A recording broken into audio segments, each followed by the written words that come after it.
오늘 오전 말씀은 니고데모의 질문이라는 제목입니다. 요한복음 3장.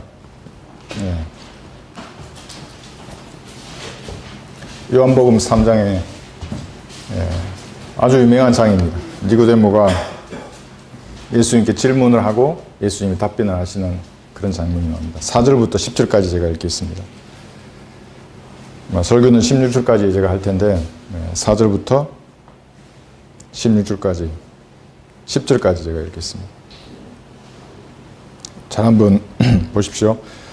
니고데모가 주께 말씀드리기를 사람이 늙으면 어떻게 태어날 수 있나이까? 사람이 자기 어머니의 태에 두 번째 들어갔다가 태어날 수 있나이까? 라고 하니 이제 질문을 드린 겁니다. 예수님 앞에. 예수님께서 대답하시기를 진실로 진실로 내가 너에게 말하노니 사람이 물과 성령으로 태어나지 아니하면 하나님의 나라에 들어갈 수 없느니라. 육신으로 난 것은 육이요 성령으로 난 것은 영이니라. 내가 너에게 너희는 거듭나야만 한다고 말한 것을 이상히 여기지 말라. 바람이 임의로 불어서 내가 그 소리를 들어도 어디서 와서 어디로 가는지 알지 못하듯이 성령으로 난 사람은 모두 그와 같으니라고 하시더라. 니고데모가 대답하여 주께 말씀드리기를 이제 두 번째 질문을 하는 겁니다. 어떻게 이런 일들이 있을 수 있나이까? 라고 하니 예수께서 대답하여 그에게 말씀하시기를 너는 이스라엘의 선생이면서 이런 일들도 모르느냐? 잠깐 기도드리겠습니다. 니고데모의 질문. 어떤 사람들은 궁금하면 질문을 합니다. 참 좋은 습관입니다. 질문을 한다는 것은 상황을 제대로 이해했다는 것입니다. 또는 이해하지 못했지만 정곡을 찌르는 질문을 하는 사람들을 보면 칭찬을 아끼지 않고 해주고 싶습니다. 왜? 똑똑한 사람들. 그러한 질문이 문제를 해결하는 단초를 제공하기 때문에 그렇습니다. 질문은 스스로에게 하는 경우가 많이 있습니다. 어떤 문제 앞에 부딪혔을 때는 자기 스스로에게 질문하는 겁니다. 질병에 걸렸을 때도 마찬가지입니다. 스스로에게 질문하는 것입니다. 왜 이럴까? 그리고 더 좋은 방법을 찾아서 이제 나가는 것입니다. 이 길을 계속 걸어야 하는가? 스스로에게 질문하고 스스로 답을 찾는 것입니다. 다른 사람에게 질문을 하는 경우도 있습니다. 그런 경우에는 그 사람을 시험하는 경우도 있고 그 사람의 의중을 떠보려고 질문을 하는 그런 경우도 있고 해답을 얻으려고 그 사람에게 질문을 하는 경우도 있습니다. 이 지금 니고데모의 경우죠. 해답을 얻기 위해서. 또는 사람이 하나님께 질문하는 경우도 있습니다. 하나님께 질문을 하면 여러분 하나님께서 답을 주시겠습니까? 주지 않으시겠습니까? 내 마음의 상태만 바로 되어 있다면 반드시 답을 주십니다. 또 하나님께서 사람들에게 질문을 하는 경우도 있습니다. 그러니까 우리가 삶을 산다는 것은 어쩌면 이 질문과 답변 속에 사는 것입니다. 수많은 질문들, 수많은 답변을 하면서 살아가고 있습니다. 좋은 질문을 하고 훌륭한 답변을 하는 사람들을 보면 정말이지 부럽고 칭찬을 해주고 싶은 사람들입니다. 그런데 질문은 단순한 내 의견을 표출하는 것이 아닙니다.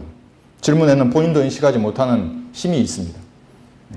왜냐하면 계속되는 질문과 그 답변을 통해서 사물의 핵심과 본질에 접근하기 때문에 그렇습니다. 여러분 옛날에 그 수도가 없을 때에 펌프 아십니까? 펌프.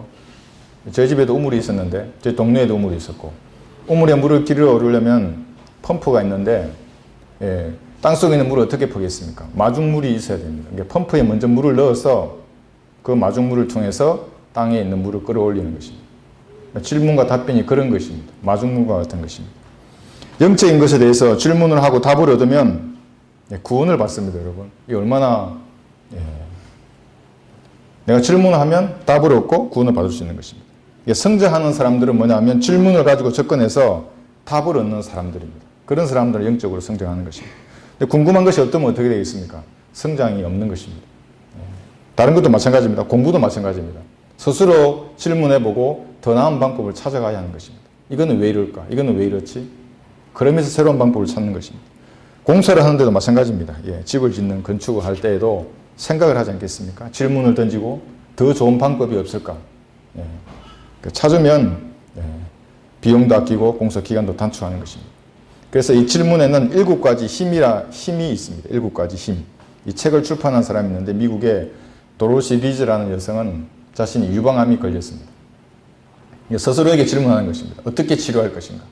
그래 계속해서 그런 방법을 찾아서 질문을 하고 답을 하면서 자기가 새로운 치료법을 개발하고 그 치료법으로 본인의 유방암을 완치를 했습니다. 그리고 책을 썼습니다. 그것이 이제 질문의 7가지 힘이라는 책인데 한번 들어보십시오. 첫 번째, 질문은 답이 나온답니다. 질문하면 답이 나오는 것입니다. 질문이 없으면 답이 없습니다. 니고데모도 마찬가지입니다.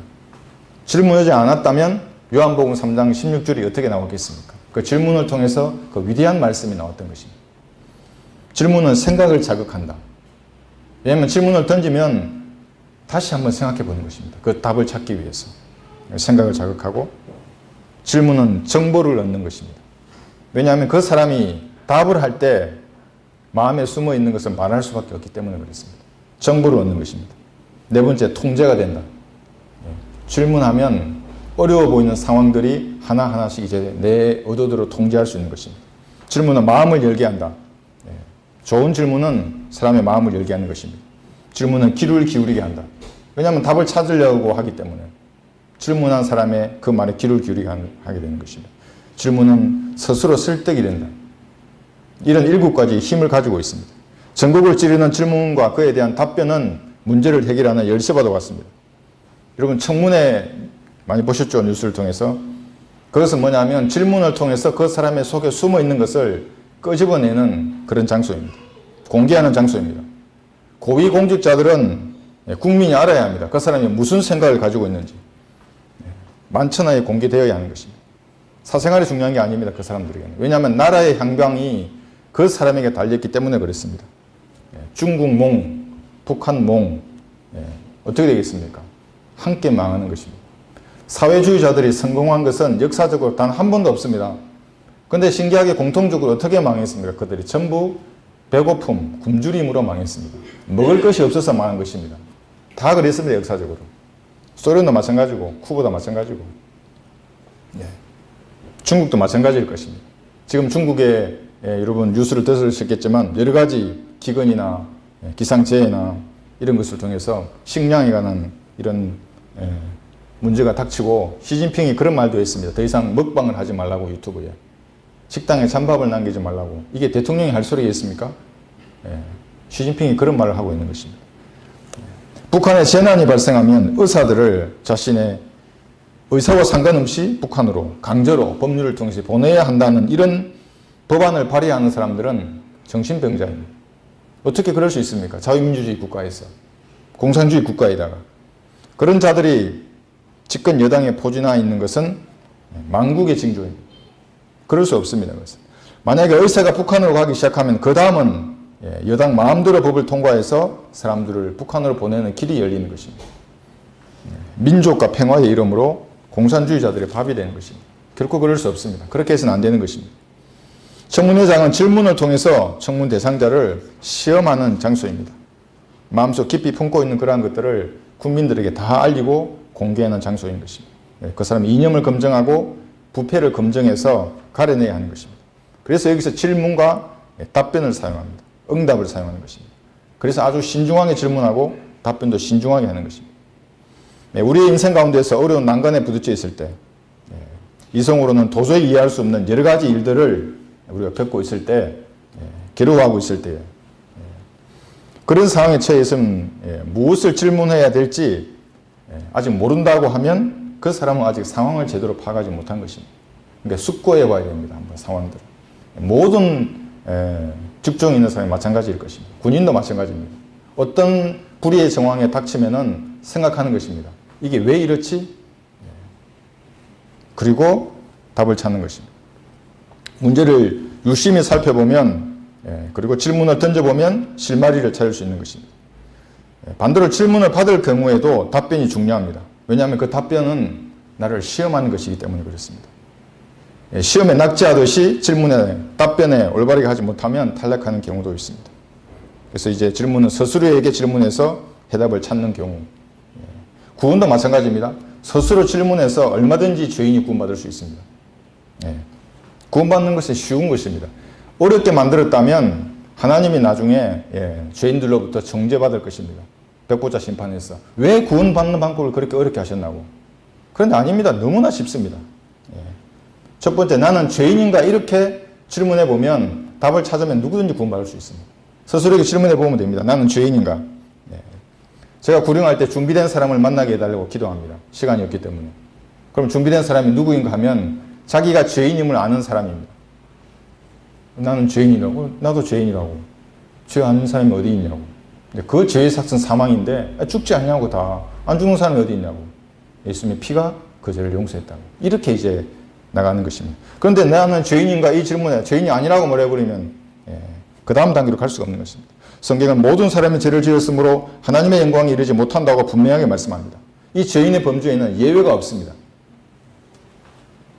흙으로 만들어진 어떤 인간이 감히 거룩하신 하나님 앞에 모든 죄들을 감찰하신 하나님 앞에 머리를 쳐들고 나도 거룩하다고, 나도 하나님처럼 거룩하라고 말할 수 있는 사람이 어디 있겠습니까? 단 한 명도 없습니다. 아무도 없는 것입니다. 자신이 거룩하다고 말하는 그 거짓말 때문에 지옥에 가는 것입니다. 로마서 3장을 다시 보겠습니다. 그렇게 말하는 거짓말쟁이를 위해서 하나님께서 기록해 주셨습니다. 성경에. 성경에 모든 해답이 있는 것입니다. 로마서 3장 10절 보시면 18절까지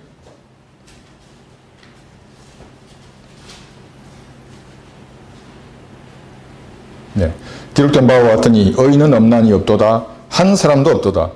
깨닫는 자도 없고 하나님을 찾는 자도 없도다. 모두가 탈선하여 함께 무익하게 되었으며 선을 행하는 자가 없으니 없도다. 한 사람도 없도다. 그들의 목구멍은 열린 무덤이요 그들이 자기 혀로는 속였으며 그들의 입술 아래는 독사의 독이 있고 그들의 입은 저주와 독설로 가득 차고 그들의 발은 피 흘리는데 빠른지라. 파멸과 비참함이 그들의 길에 있고 그들은 평강의 길을 알지 못했으며 그들의 눈앞에는 하나님을 두려워함이 없도다라고 하였느니라. 이것이 모든 사람에 대한 하나님의 선포입니다. 어떤 종교도 선행도 사랑이나 섬김도 이 죄의 문제를 해결할 수 없는 것입니다. 과학이나 교육도 마찬가지입니다. 죄인이 죽으면 즉시 그의 혼은 지옥에 던져져서 영원히 불타야 하는 것입니다. 아무도 예외가 없습니다. 자기 스스로에게 질문해서 죄인임을 인정했으면 그 다음에 한 발조금만 더 나가면 그 사람은 구원받을 수 있습니다. 예, 하나님, 저는 지옥에 가야 하는 불쌍한 죄인입니다. 제게 자비를 베풀어 주십시오. 그런 사람은 누구든지 구원을 받는 것입니다. 그렇게 겸손한 죄인에게는 예수 그리스도의 보혈의 능력이 과거와 현재와 미래의 모든 죄를 씻어내는 것입니다. 예, 불쌍한 죄인입니다. 자비를 베풀어 주십시오. 그런데 무슨 안식일, 도덕법, 무슨 세례, 방언, 성령 침례, 모태신앙, 감리교, 침례교 이따위 얘기를 하면 모두 지옥에 가는 것입니다. 끝나는 것입니다. 더 이상 발전할 수 없습니다. 제가 어제도 전화를 했는데 자신은 모태신앙이냐고 얘기합니다. 모태에서 도대체 무엇을 신앙할 수 있는 겁니까? 그 어린 아기 아직 호흡도 하지 않는 아이가 무엇을 신앙하는 것입니까? 모태에서는 아무것도 신앙할 수 없다고. 태교는 할 수 있겠죠. 엄마의 기도 소리는 아빠의 기도 소리를 듣고 아무것도 신앙할 수 없는 것입니다. 구원받은 채 태어나는 사람 아무도 없습니다. 그 다음에 예수님이 왜 십자가에 달렸는가 하고 스스로 질문해 보면 됩니다. 왜 십자가에 달렸는가? 왜 이분이 모든 사람이 사용하는 달력의 주인공이고 모든 공식 문수에는 왜 AD라는 연호를 사용하는가? 그것만 생각해 보면 압니다. 불교 국가에도 AD를 쓰는 겁니다. 이슬람 국가도 AD를 쓰고 공식 문수에는 전부. 이렇게 질문해서 성경이 말씀하시는 해답의 귀를 기울이면 그의 구원은 영원히 보상되는 것입니다. 예수님은 죄인을 위해서 십자가에 매달렸다고 들었습니다. 이것이 저의 반응이었습니다. 이런 질문을 받을 때. 제 마음속에 누군가 질문했을 때. 이렇게 질문하면 즉시 다음 질문이 이어지는 것입니다. 그러면 너를 위해 달린 것이 아닌가? 여기서 이제 해답을 찾는 겁니다. 그 예수님은 죄인을 위해 달린 겁니다. 바로 나를 위해서, 자신을 위해서. 이렇게 세 마디의 질문에도 사람들은 구원을 받을 수 있는 것입니다. 정직하게 질문에 답변하는 사람은 누구든지 구원을 받을 수 있습니다. 왜냐하면 성령께서는 모든 사람이 구원을 받기 원하시기 때문에 지금도 질문하시고 사람들의 마음 문을 두드리고 계신 것입니다. 제가 똑똑똑 이 전도지 여기에 똑똑똑 이것을 이제 전화가 또 옵니다. 저는 참 좋습니다. 어떤 형태의 전화든지. 누가 마음 문을 두드리겠습니까? 지옥의 저주가 그 사람 머리 위에 있는 죄인들에게 성령께서 지금도 그들의 마음 문을 두드리고 있습니다. 이사야 59장 17절을 보시면 그는 의의 흉배를 입으시고 구원의 투구를 자기의 머리에 쓰시며 복수의 의복들로 옷 입으시고 재림할 때 그렇게 하실 것입니다. 열심입니다. 열심으로 겉옷을 입으셨도다. 누구보다 열심히 마음문을 두드리시는 분이 성령 하나님이십니다. 죄인들의 마음을 2000년이 넘은 지금까지도 이렇게 두드리고 계신 것입니다. 그래서 이 똑똑똑 전도지가 가는 것입니다. 말할 때 사람들이 전화를 참 잘합니다. 그 똑똑똑 전도지 이렇게 막 얘기합니다. 유심히 읽어봤다는 겁니다. 그 사람은. 구원받지 않는 사람들은 죽음의 순간까지 이 말이 그 사람 귀에 맴돌 것입니다. 이렇게 똑똑똑. 정직하게 주님을 찾는 자는 성경이 말씀하시는 예수님을 만날 수 있습니다. 그런데 마음이 부패되어 있으면 다른 예수를 만나는 것입니다. 다른 영의 죄에서 비참한 삶을 사는 것입니다. 물론 본인은 만족하죠. 그 삶에. 그러나 진리라는 우리의 눈에는 그가 그렇게 보이는 것입니다. 여러분은 어떻습니까? 하나님께서 여러분의 각자의 마음문을 두드리시던 그 질문, 그 말씀 지금도 기억하고 계십니까? 찬송가에 이런 찬양이 있습니다. 주의 말씀 받은 그날 참 기쁘고 복되도다. 주의 말씀 받은 그날. 여러분 그날을 기억하고 계십니까? 저는 그날을 소중하게 간직하고 기억하고 공개적으로 간증합니다. 여러분들도 공개적으로 간증할 수 있게 되기를 제가 바랍니다. 익명을 할 수 있습니다. 그래서 그것을 보고 구원의 교리를 또 한 가지 배우는 것입니다. 다 다른 말씀, 다른 방법으로 구원받았기 때문에 사람들이 그렇게 간증을 하는 것입니다. 다른 사람의 질문에 답변하거나 다른 사람에게 질문을 하는 경우도 있습니다. 저는 며칠 전에 공개적인 자리에서 질문을 받았습니다. 제가 설교 강단에서 정치에 대해서 책망하지 않는 목사는 짓지 못하는 개라고 제가 얘기했는데 지금도 그렇게 생각하느냐고 많은 분들 앞에서 제가 질문을 받았는데 제가 그렇다고 얘기를 했습니다.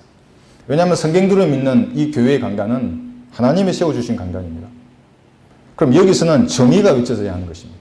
당연히 말씀을 외쳐져야 하지만 그건 당연한 것이고 정의만 외쳐져야 합니다. 여기서. 불의가 외쳐지거나 정의를 외면해도 안 되는 것입니다. 그러니까 불의나 죄에 대해서는 그것을 지적하고 바로잡아야 하는 책무가 하나님의 종에게 있는 것입니다. 근데 실족할 사람들이 두려워서 만약에 사람의 귀를 간지럽히는 그런 설교를 한다면 짓지 않는 개인 것입니다. 나라가 공산화의 위기에 있고 그런 마귀의 종들을 악하다고 책망하는 종이 하나님의 세우신 종이라고 제가 답변을 했습니다. 악한 정권을 말씀으로 책망하는 수준을 넘어서 이제 그 다음 단계가 되면 어떻게 되겠습니까? 헌법을 바꾸고 법률이 바뀌면 어떻게 되겠습니까? 제일 먼저 감옥에 가고 순교해야 하는 사람들이 이 자리에 서 있는 목회자들입니다. 제가 처음 죽음에 대해서 다짐을 한 것은 군대에 처음 입대했을 때입니다. 89년 5월입니다. 그때 제가 만약에 죽게 된다면 내가 가 있는 그 전선에서 그 참호에서 내 소총을 든 채로 죽겠다 하고 그때 6주를 교육받았는데 매일 밤마다 내가 마음속에 다짐을 했습니다. 지금도 마찬가지입니다. 하나님의 종이면 제일 먼저 모범을 보여서 감옥에 가고 순교해야 하는 사명이 목회자에게 있는 것입니다. 이 더러운 세상에 무슨 미련이 남아있겠습니까? 성경대로 믿는 그리스도인에게. 5월 8일이나 세월호에 무고한 사람의 피 위에 이 정권이 세워져 있다고 하면 그들은 마귀의 종들입니다. 하나님께서 그들을 모두 지옥에 던지실 것입니다. 웃고 떠들면서 자기들 세상이라고 잔치하지만 모두 풀같이 말라버릴 것입니다. 하나님의 종은 악은 악이라고 말해야 하고 죄는 죄라고 책망해야 합니다. 근데 그런 책망에서 그 사람이 권력을 가졌거나 돈이 많다고 해서 봐주면 어떻게 되겠습니까? 직분이 높거나 인맥이 많거나 봐주면 어떻게 되겠습니까? 성경대로 믿는 목회자가 아닌 것입니다. 좌익이나 우익이나 그들의 귀를 의식해서 듣기 좋은 말을 하는 자도 많이 있습니다. 저도 페이스북 친구 중에 우익들이 많이 있습니다. 그렇다고 제가 봐주지 않습니다. 죄의 삭선 사망이라고 저는 외칩니다. 그 사람들에게. 구원받지 않고 마귀의 정의로 있으면서 무슨 일을 하려고 하느냐. 그게 어떻게 일이 되겠느냐. 우선 구원받으라 예수님의 피로. 그 다음에 주님께 간구해서 하고 싶은 일을 하는 겁니다. 우리나라의 건국의 대통령은 이승만 박사는 거듭난 그리스도인이었습니다. 기도했던 사람입니다. 의회에서도. 그 당시 국회에서도 기도하라고 얘기하고. 나의 스승도 지금도 그렇게 하고 계십니다. 정치를 책망하시고 모든 것을 책망하고 계십니다. 먼저 하늘나라로 가신 널커만 목사님도 그렇게 하셨고 수많은 성경들을 믿는 목사들이 공산주의에 대항했고 반대해 있습니다. 말씀만을 전한 게 아닙니다. 그 공산주의에 대항했던 것입니다. 양립할 수 없습니다. 성경도 분명하게 모든 것을 판단해서 책망하라고, 그리고 바로잡으라고 말씀하고 있습니다. 이 모든 것을 판단하는 것입니다. 너는 이 교회의 목회자니까, 또는 너는 이 교회의 성도니까 여기서 일어나는 일만 판단하라고 하지 않습니다. 여러분들은 모든 것을 성경대로 판단하고 책망할 수 있는 용기가 있어야 하는 것입니다. 누군가 또 저를 주먹으로 친다고 하길래 제가 자신 있으면 쳐보라고 했습니다. 언제든지 환영합니다. 이리 와서 쳐보십시오. 상관없습니다. 자신이 없으면 그런 말로 협박하는 짓은 하지 말아야 하는 것입니다. 지금도 저는 자신 있습니다. 누구든지 와서 성경을 두고 토론을 원하면 내가 토론을 할 것이고, 무엇든 주제든지 상관없습니다. 군대 내부의 적이 여러분 누구였습니까? 내부의 적은 꼴통 같은 장교들입니다. 권위의식에 젖어 있는 장교들. 그들의 성향을 제가 잘 알고 있습니다. 이 병이 있으면 병에 콜커마개를 하는 게 그 꼴통 같은 장교들입니다. 밑에 이 부하들의 그러한 수많은 아이디어들, 그 좋은 그런 것들은 자기가 다 맡고 있는 겁니다. 그리고 좋은 것만 골라서 자기가 맡고 자기 상급자에게 인정받으려고 하는 그런 자들입니다. 권위의식에 젖어 있는 사람들입니다. 성경은 이것을 니콜라파의 행위라고 말하는 것입니다. 계급을 나누면 안 되는 것입니다. 저와 여러분도 동일합니다. 하나님 앞에서는 형제고 자매입니다. 그런데 예를 들면 교회를 10년 다니고 20년 다니면 그 계층을 이루어서 누구는 어떤 목회자는 어떤 목회자에게 권위를 행사하고 이런 것은 없는 것입니다. 똑같습니다. 그러므로 저는 악한 정치를 5.18뿐만 아니라 모든 것을 사실대로 책망하지 않는 목회자, 종교분리의 원칙을 이해하지 못해서 마귀의 편을 드는 목사가 있다면 저는 개라고 지금이라도 말할 수 있습니다. 이 성경과 주석서, 성경대로 믿는 사람들의 전통을 따르지 않는 것에서는 저는 그런 사람들하고 절교하는 데는 1초도 허비하지 않습니다. 하나님께서 사람에게 질문을 할 때 대답해야 하는 경우도 있습니다. 사람과 사람 사이의 질문뿐만 아니라 하나님께서 질문하실 때 사람들은 대답해야 합니다. 우리는 이 세상을 하나님의 아들로서 살아야 합니다. 예수님의 피로 짓게진 살로 값주고 산바된 우리는 하나님의 아들로서 살아야 합니다. 그런데 마귀의 종으로 살면 어떻게 되겠습니까? 그래서 양심을 통해서 말씀하시는 겁니다. 하나님께서 그렇게 살지 말라고. 환경을 통해서 말씀하시는 겁니다. 그렇게 살지 말라고. 죄를 자백하고 버리고 빛의 자녀로 살려고 우리에게 끊임없이 말씀하시고 생각을 넣어주시는 것입니다. 그러면 죄를 자백하고 보혈의 능력으로 다시 일어서는 것입니다. 그래서 샘물과 같은 보혈의 능력을 우리가 찬양하는 것입니다. 지금도 계속해서 여러분에게 질문하시는 것입니다. 그래서 심판성에서는 종으로서 어떻게 살았느냐 하고 하나님께서 여러분에게 질문하실 것입니다. 과연 성경대로 살았느냐? 성경대로 믿는 그리스도인들은 이 세상의 삶이 이 답변을 준비하면서 살아가는 시간인 것입니다. 6가지 질문을 하십니다. 한번 들어보십시오. 욥기 26장 2절에 보시면 내가 힘없는 자를 어떻게 도왔느냐? 내가 기력 없는 팔로 어떻게 구원하였느냐? 내가 지혜 없는 자를 어떻게 조언하였느냐? 내가 어떻게 사실을 있는 그대로 전했느냐? 내가 누구의 말을 발설했느냐? 누구의 영이 내게서 나왔느냐? 이런 6가지 질문에 답변할 준비가 우리는 되어야 하는 것입니다. 지금 얼버무리면 그날에는 수치와 부끄러움을 당할 것입니다. 그래서 중간 점검을 한번 해보시는 겁니다. 이 중에 한 문장을 잡고 누구의 영이 내게서 나왔느냐? 여러분이 말을 할 때는 영이 나오는 것입니다. 제가 어제 어떤 분과 통화할 때 개혁성경에 대해서 말할 때 글도 영이 나오는 것입니다. 여러분 잘못된 글을 읽으면 그래서 마귀가 들어오는 통로가 되는 것입니다. 개혁성경은 번역상의 오류가 아니라 원본 자체가 다른 것입니다. 가톨릭 성경입니다. 어떻게 프로테스탄트가 카톨릭에 저항해서 나온 사람이 카톨릭의 성경을 쓴다는 것입니까? 그건 말이 안 되는 겁니다. 그래서 어불성설입니다. 그래서 누구의 영이 내 입에서 나왔는가 또 점검해 봐야 하는 것입니다. 누구의 말을 발설했느냐 점검해 보는 것입니다. 백보자 심판에서는 구원받지 못한 모든 죄인들에게 하나님께서 이렇게 질문하실 것입니다. 내가 유죄냐 무죄냐? 우주가 사라진 그 허공 위에 서서 불꽃 같은 눈을 가진 예수님께서 질문할 것입니다. 내가 유죄냐 무죄냐? 모든 죄인들은 자신의 죄에 대해서 아멘으로 화답하고 이제 불못에 던져지는 것입니다. 모두 유죄입니다. 유죄가 이미 정죄가 이미 그들에게 내려져 있는 것입니다. 요한복음 3장의 니고데모, 이 사람은 바리새인이고 유대인의 관원이었습니다. 오늘날로 말하면 이제 부모가 아이들에게 저렇게 커서 너도 저기 훌륭한 니고데모 박사님처럼 되거라 이렇게 말해주는 존경받는 학식 있는 그런 사람이었습니다. 그런데 이런 니고데모하고 우물가의 여인하고 한번 비교해 보십시오. 우물가의 여인은 5명의 남편이 있었고 지금 있는 남편도 남의 남편입니다. 그러니까 부도덕한 여자였죠. 그런데 예수님은 이 여자에게 거듭남에 대해서 말하지 않았습니다. 오히려 니고데모에게 너가 거듭나지 못하면 너는 지옥에 갈 거야 이렇게 말씀하시고 이 여자에게는 생수의 비유를 사용하시는 것입니다. 왜 그렇겠습니까? 그 마음을 보시기 때문에 그렇습니다. 하나님께서는. 여기 요한복음 2장 25절 보시면 한번 보겠습니다. 2장 25절.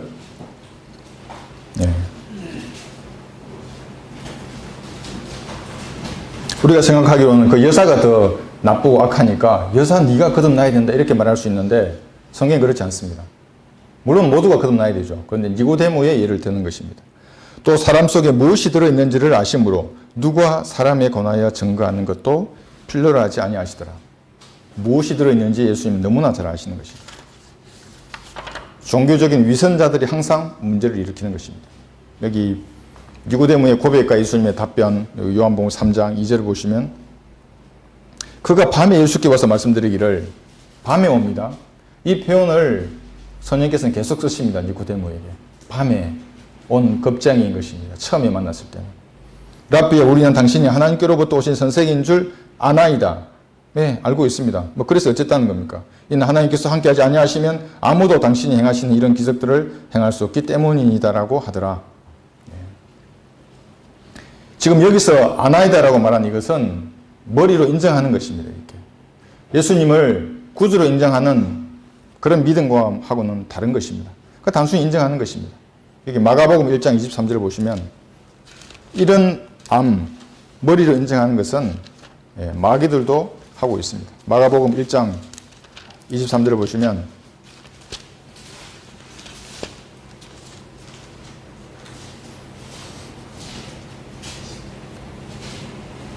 (24절까지)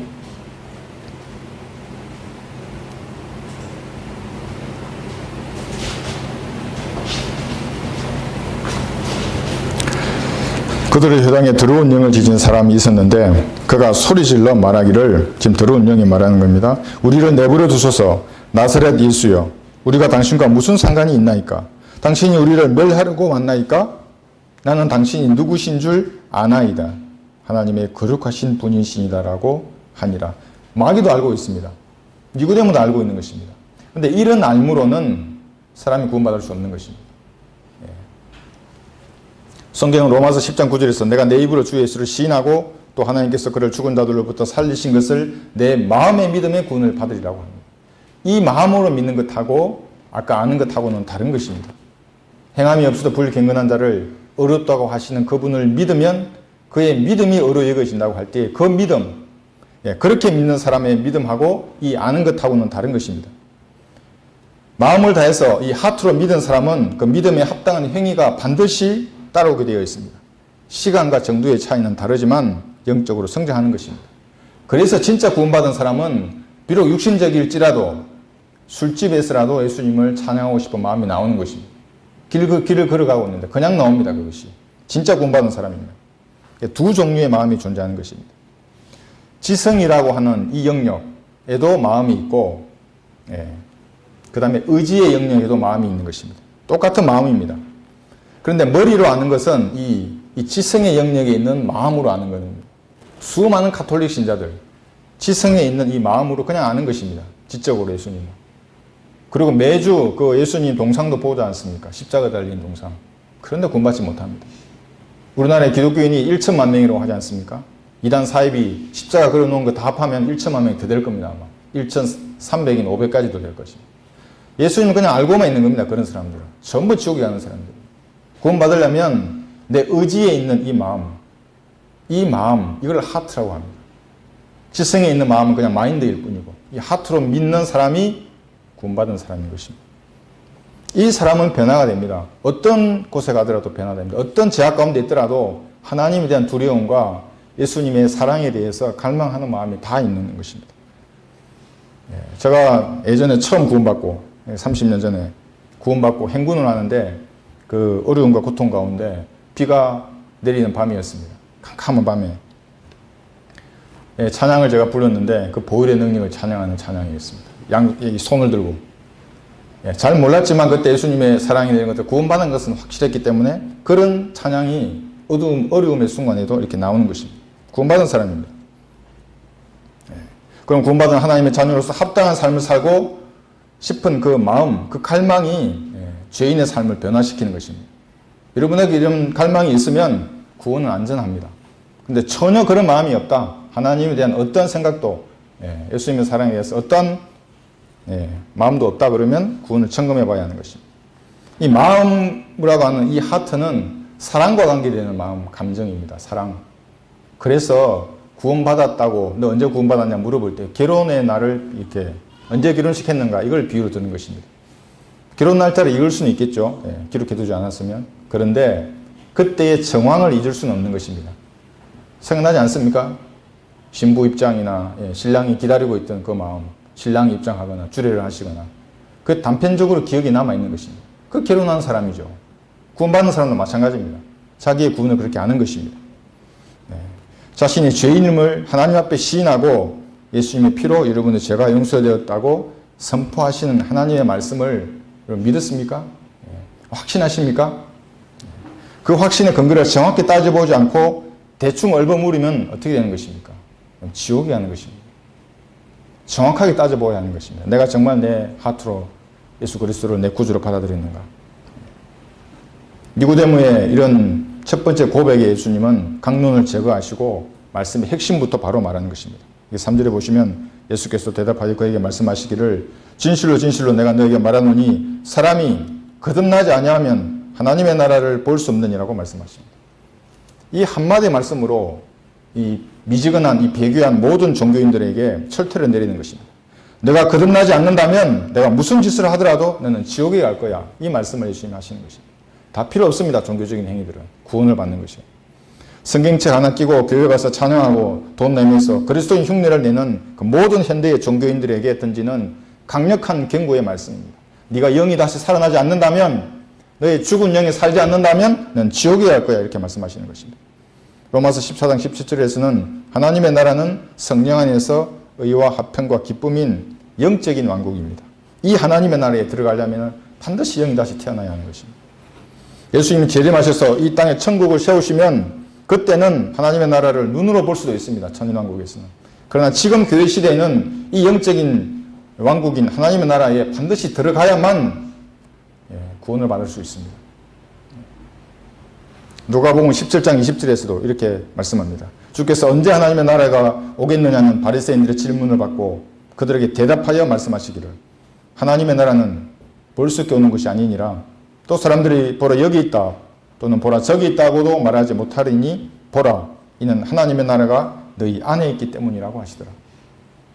신천지 교회가 천국으로 생각하는 사람들, 그것이 하나님의 나라와 천국이 같고 그것이 천국이라고 생각하는 사람들은 이 구절을 유심히 보면 그냥 답이 나오는 것입니다. 천국은 지금 이 시대에 오는 것이 아니라 예수님이 재림해야만 이 땅에 임하는 나라인 것입니다. 지금은 하나님의 나라에 들어가는 것이 우선입니다.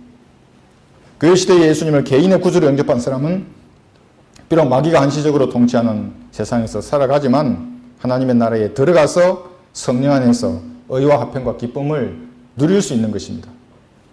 거듭나지 않고 종교적인 행위로 하나님 앞에 다가서고자 하는 모든 자들은 자신의 종교와 함께 지옥에 가는 것입니다. 멋진 양복을 입고 정숙한 수녀처럼 꾸미고 외모로 단정해서 드리는 그런 거듭나지 않은 자들의 예배는 하나님께서 결코 받지 않으십니다. 그래서 동물원이라고 하는 것입니다. 구원받지 않는 사람은 뭐라고 성경에서 말씀하십니까? 개라고 말씀하시고 여자들은 돼지라고 말씀하시는 것입니다. 동물원이 아니죠. 그냥 짐승의 우리이죠. 그래서 반드시 거듭나서 영과 진리로 하나님 앞에 다가서야 하는 것입니다. 왜냐하면 영, 혼, 몸으로 인간이 구성되어 있듯이 하나님도 성부, 성자, 성령으로 되어 있기 때문에 그렇습니다. 그 영이 반드시 살아나야만 하나님께서 상관을 하십니다. 예수님은 비록 육신이 살아있지만 영이 죽어있는 거듭나지 않는 자들은 죽은 자들이라고 말씀하셨습니다. 누가복음 9장 59절에서 60절을 보시면 다른 사람에게 말씀하시기를 나를 따르라 고 하시더라. 그러나 그가 말씀드리기를 주여 나로 먼저 가서 내 아버지를 장사 지내게 하옵소서라고 하니 예수께서 그에게 말씀하시기를 그 아버지의 육신이 이제 죽었기 때문에 내가 가서 이 아버지를 장사 지내게 하라고 하니까 예수님이 이렇게 말씀하십니다. 죽은 자들로, 영이 죽은 자들입니다. 그들의 죽은 자를, 이 몸이 죽은 자를 장사 지내게 하고 내는 가서 하나님의 나라를 전파하라고 하십니다. 쓰나미가 나서 22만 명이 죽고 94년도에서 인도양, 지진이 나서 12만 명이 죽고 5만 명이 죽고 홍수가 나서 수백만 명이 죽고 중국의 경우입니다. 왜 그렇겠습니까? 하나님 보시기에는 전부 죽은 자들이기 때문에 그렇습니다. 영이 거듭나면 혼이 구원을 받습니다. 그러면 이 썩은 몸은 썩지 아니할 몸으로 변화되는 것입니다. 그러나 유대인의 간원이었고 바리새인이었던 그 당시에 최고의 종교 지도자인데 산헤드린의 회원이었는데 이 사실을 이해하지 못해서 다시 질문을 하는 것입니다. 지금의 교회의 권력을 장악하고 있는 그들과 똑같은 것입니다. 그들은 이해하지 못합니다. 영, 혼, 몸 이해하지 못하는 것입니다. 거듭남, 영이 거듭나고 혼이 구원받고 몸이 변화된다고 하는 이 사실, 이 간단한 사실도 이해하지 못합니다. 그래서 니고데모는 다시 여기 4절에서 이제 요한복음 3장 4절에 보시면 니고데모가 주께 말씀드리기를 사람이 늙으면 어떻게 태어날 수 있나이까? 사람이 자기 어머니의 태에 두 번째 들어갔다가 태어날 수 있나이까? 라고 하니 이렇게 질문을 드립니다. 역시 학자적인 사람입니다. 사람이 이렇게 얘기하는 것입니다. 내가 어떻게 하면 거듭날 수 있겠습니까? 이렇게 질문 드리지 않는 것입니다. 지금도 마찬가지입니다. 많은 사람들이 객관적으로만 사실을 파악하려고 하는 것입니다. 자기가 지옥에 간다고 하는데 사람이 이렇게 얘기하고 있습니다. 종교적인 자들은 이 세상을 천국이라고 생각하기 때문에 자신이 어떻게 하면 거듭나는지를 생각하지 않는 것입니다. 그래서 예수님께서 답변하십니다. 예수께서 대답하시기를 진실로 진실로 내가 너에게 말하노니 사람이 물과 성령으로 태어나지 아니하면 하나님의 나라에 들어갈 수 없느니라. 육신으로 난 것은 육이요 또 성령으로 난 것은 영이니라. 지옥에 가는 수많은 사람들이 붙잡는 이 성경 구절입니다. 이 구절이 여기 물과 성령, 그러니까 세례나 침례를 받고 성령 세례를 또 받으면 구원을 받는다 이렇게 생각하는 사람들입니다. 그건 아니죠. 그런 사람들을 난독증이라고 말합니다. 그러니까 지성은 정상적인데 글자를 이해하지 못하는 겁니다. 이 물과 성령이 무엇입니까? 금방 압니다. 이런 난독증에 걸린 사람들은 최소 어림잡아도 20억이 넘는 것입니다. 여기는 세례나 침례가 아닙니다. 그냥 물과 성령으로 되는데 이 물을 세례나 침례로 읽는 것입니다. 지옥의 자식들은 이 물을 세례나 침례로 읽지만 이 물이 뭐냐는 것은 그 6절에 있습니다. 육신으로 난 것을 말하는 것입니다. 어머니의 태 속에서 양수 가운데 있다가 태어나는 것, 물로 태어나는 것입니다. 그렇게 태어났다면, 생물학적으로 출생했다면 한 번 더 성령으로 태어나야만 구원을 받는다는 말씀입니다. 그것이 거듭난다는 것입니다. 반드시 성령으로 죽어 있는 영이 다시 살아나야만 한다는 구절이 이 말씀인 것입니다. 7절 보시면 8절까지 내가 너희는 거듭나야만 한다고 말한 것을 이상히 여기지 말라. 바람이 임의로 불어서 내가 그 소리를 들어도 어디서 와서 어디로 가는지 알지 못하듯이 성령으로 낳은 사람은 모두 그와 같으니라고 하시더라. 성령님의 이 역사를 바람에 비유하고 있습니다. 제가 어떤 감리교 목사랑 대화를 하는데 이 바람을 예화로 들면서 그렇기 때문에 언제 구원받았는지 사람은 알 수 없다고 말합니다. 그 말이 아닙니다. 지금 잘 문맥을 살펴보면 알 수 없다는 말이 아닙니다. 거듭난 사람은 바람과 같은 성령의 활동에 의해서 태어난 사람입니다. 바람의 특성을 한번 보십시오. 임의로 불지 않습니까? 잘 알지 못합니다. 그러나 느낄 수는 있습니다. 조절하거나 계획할 수 없습니다. 바람이 이렇게 불고 저렇게 불고 하는 것은. 그래서 거듭난 것을 꼭 집어서 말하지 못하고 어느 날 자신이 구원받은 것을 발견할 때도 있는 것입니다. 그런데 이제 얘기를 해보면 그때 내가 구원받았구나 이렇게 알 수 있습니다. 분명한 사실은 자신이 어떻게 구원받았는지 회중 앞에서 성경대로 간증을 할 수 있다면 그 사람은 거듭난 것입니다. 회중 앞에서 하기 어려우면 혼자서 한번 해보십시오. 내가 어떻게 구원받았는지. 내가 언제 죄 있음을 시인하고 예수님의 피가 내 모든 죄를 용서했다고 말씀하시는 이 하나님의 말씀을 내가 믿었는지를 반드시 점검해 봐야 하는 것입니다. 질문하면 됩니다. 하나님 앞에. 하나님, 내가 지금 죽으면 어디로 가는 것입니까? 물어보시면 됩니다. 혼자 있을 때 문을 닫고 반드시 말씀해 주십니다. 하나님께서. 그래서 확신을 해야 하는 것입니다. 9절 10절 보시면 니고데모가 대답하여 주께 말씀드리기를 어떻게 이런 일들이 있을 수 있나이까 라고 하니 예수께서 대답하여 그에게 말씀하시기를 너는 이스라엘의 선생이면서 이런 일들도 모르느냐. 또 어제 어떤 분하고 통화를 하는데 모태신앙인데 이분도 자기가 구원받았다고 얘기하는 겁니다. 근데 얘기 제가 들어보니까 아닙니다. 그래서 제가 이렇게 물었습니다. 그게 아니고 당신이 죄인임을 시인하고 어떤 죄를 지었기 때문에 죄인이 아니라 지옥에 갈 수밖에 없는 죄인임을 시인하고 내가 정말 모태에서부터 내가 죄인으로 태어났구나. 그리고 예수님이 피가 내 죄를 용서했다고 믿은 그때가 언제쯤이냐. 그분 답변을 못합니다. 계속 모태에서부터 믿었다고만 얘기하는 것이 지옥에 가는 것입니다. 이 선생같이 모르는 것입니다. 선생이면 서기관인데 니고데모는 성경을 필사하는 사람이고 그렇기 때문에 성경적 지식이 많고 동시에 이제 바리새인이었기 때문에 율법에도 통달한 사람이었습니다. 그러면서 시편 22편을 몰랐던 것입니다. 이게 시편 22편 한번 보겠습니다. 이걸 써도 몇 번을 썼을 텐데 22편에 숨겨진 뜻을 몰랐습니다. 시편 22편 16절을 보시면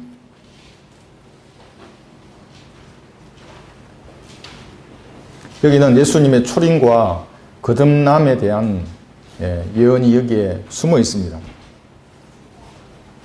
그래서 예수님께서 이걸 모르시기 때문에 니고데모에게 너는 선생인데 이것도 모르느냐 이렇게 얘기한 것입니다.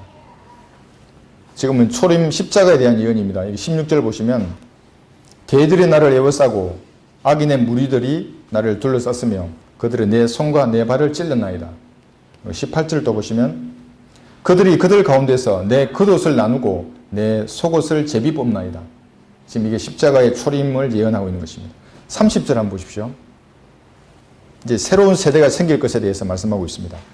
한 씨가 그를 섬길 것이요 그것이 주께 한 세대로 여겨지리라. 그들이 와서 태어날 한 백성을 위한 그의 의를 선포하리니 이는 그가 이것을 행하셨습니다. 하나님이 행하신 겁니다. 이 한 백성, 한 세대, 한 씨. 이게 누구냐 하면 바로 예수님을 속죄 제물을 들으심으로써 그 사실을 믿고 태어난 저와 여러분인 것입니다. 이게 한 씨이고 한 세대이고 한 백성입니다. 누가 하셨냐면 하나님께서 친히 이 일을 행하셨습니다. 그래서 요한복음 1장 12절에서 13절까지 그렇게 말씀하십니다. 그들은 혈류나 육신의 뜻으로나 또한 사람의 뜻에서 나지 아니하고 하나님에게서 난 사람들이라. 여기서 하나님에게서 난 사람들이 바로 성령으로 다시 태어난 거듭난 사람들입니다.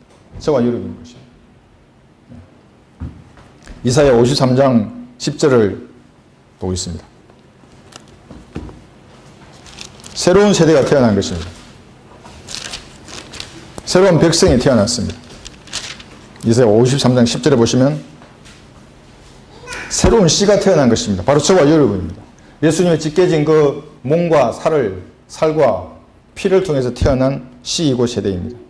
그를 상하게 하는 것이 주를 기쁘시게 하였기에 주께서 그를 고난해 두셨도다. 주께서 그의 혼을 속죄제물로 만드실 때 그가 자신의 씨를 보리니 그가 자신의 날들을 늘릴 것이요 주의 기쁨이 그의 손에서 번창하리라. 자신의 씨, 예수님의 그 피로 찢겨진 살로 만든 새로 태어난 씨인 것입니다. 완전한 희생 제물이 되셨습니다. 그 살과 피를 믿음으로 태어난 교회가 바로 이 씨인 것입니다. 저와 여러분입니다. 죽었던 영이 살아난 하나님의 자녀인 것입니다. 이와 같이 구약에 예언된 십자가의 사건에도 거듭남에 대한 예언이 포함되어 있었습니다. 그런데 니고데모는 이 사실을 몰랐던 것입니다. 율법 박사이고 서기관이고 바리새인인데도 이스라엘의 선생인 니고데모의 질문에 답하면서 예수님은 그를 꾸짖고 계시는 것입니다. 저도 이런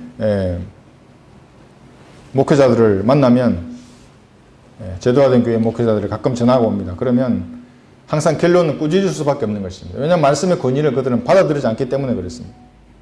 니고데모의 질문은 자신의 수준을 그대로 이제 드러내 버린 말씀입니다.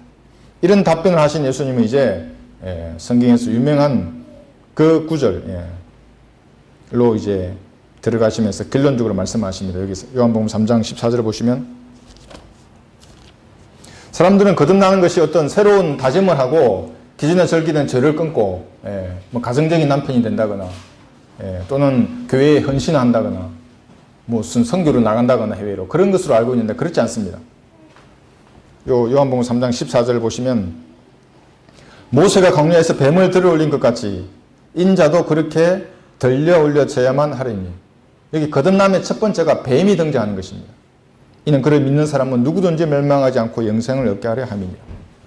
하나님께서 세상을 이처럼 사랑하셔서 그의 독생자를 주셨으니 이는 그를 믿는 사람은 누구든지 멸망하지 않고 영생을 얻게 하려 하심이니라. 거듭남은 장대 끝에 높이 매달려서 저주가 되었던 이 뱀하고 관련이 있는 것입니다. 뱀처럼 저주받은 예수님하고 관련이 있습니다. 새로운 결단, 세상의 죄들을 끊고 새로운 삶을 사는 것, 모태신앙, 자신의 뜨거운 믿음 이런 것은 거듭남과 전혀 상관이 없습니다. 잘못된 다른 교리입니다. 그런 것을 믿으면 지옥이 하는 것입니다. 예수님은 뱀같이 되셨습니다. 우리가 받을 저주를 대신 받았기 때문에 그렇습니다. 갈라디아서 3장 13절에서는 그리스도께서 우리를 위하여 저주가 되셔서 율법의 저주로부터 우리를 구속하셨으니 기록되기를 나무에 매달린 자는 누구나 저주받은 자라고 하였도다. 이 저주를 받으셨기 때문에 예수님이 뱀이 되신 것입니다. 사실은 우리가 그렇게 돼야죠. 우리가 죄를 지었는데. 그러나 예수님이 그 죄를 대신 담당하셨기 때문에 죄가 되신 것입니다. 뱀이 되신 것입니다. 고린도서 5장 21절에서는 하나님께서 죄를 알지도 못하는 그를 우리를 위하여 죄로 삼으신 것은 우리로 하여금 그 안에서 하나님의 의가 되게 하려 하십니다. 죄를 알지도 못한 하나님이 죄 자체가 되신 것입니다. 그래서 하나님하고 똑같은 의를 우리에게 주셨습니다. 그래서 하나님께서 여러분을 보실 때는 예수님의 의를 가진 똑같은 완벽한 흠없는 의를 가진 사람으로 보는 것입니다. 그래서 그리스도인은 기도할 수 있는 것입니다. 비참한 삶을 살 필요가 없습니다.